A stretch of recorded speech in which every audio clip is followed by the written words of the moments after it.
Assalamu alaikum wa rahmatullahi wa barakatuhu. Maybe you can tell by the way I'm making my face here in the sun. It's quite hot here in Toronto, Scarborough, and the temperature is 30 degrees, but feeling like 37. And for Celsius, obviously. And those who are in the US, I'm not going to be translating that to the Fahrenheit or converting it, so you can do that for yourself. The rest of the world I think it does Celsius, so we'll stick to Celsius. But just was thinking how on hot days like this we try to get some shade and get comfortable, and that is basically the human need to look for shade. And I was thinking even in Akhirah we're seeking the shade of Allah's throne and seeking comfort.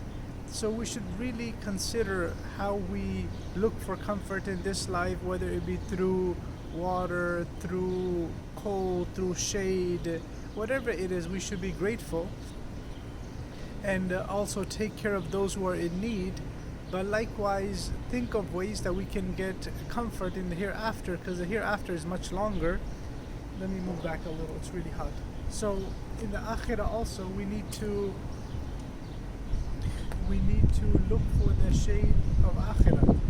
And the hadith that mentions the 7 people that will be under the Allah subhanahu wa ta'ala's throne, then when we look through those 7 traits, I'll try to remember what they were. One is Imamun Adil, a just ruler, and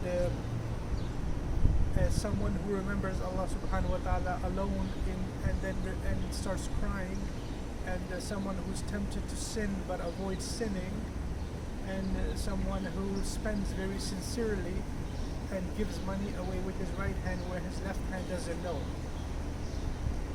And I'm sure I'm missing a few, but the main point I realized in all of those was those acts were done extremely sincerely. Whether they were financial worships, whether they were worships that were to duties to other humans, as in the king who was fair, and likewise a person who avoided a sin of sexual nature. In all these types, they were just pure, very dedicated acts of worship. So we learned that a person who does worship very sincerely, that can really help him. And maybe you perhaps know the story of the 3 people. The story of the 3 people who were stuck in a cave, and they used that moment to ask Allah subhanahu wa ta'ala to help them through the wasila and the blessing of their previous good acts that they had done. And again, those acts were very sincerely done for Allah subhanahu wa ta'ala. One was avoiding sin, one was serving parents, and one was being very fair in a financial transaction. So let's try our best to make our relationship with Allah subhanahu wa ta'ala very sincere, very pure.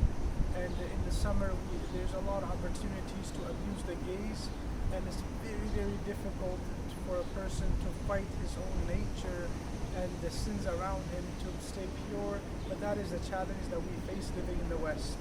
So let's not simplify it and say we're living through it and it's hard to avoid it, so we're going to be indulging in it. Let's ask Allah subhanahu wa ta'ala, and the hadith mentions whoever asks Allah for purity, then Allah will give it to him. So let's ask Allah subhanahu wa ta'ala for purity, keeping our hearts and minds and eyes clean, and may Allah give us shade in this life and give us shade in the hereafter.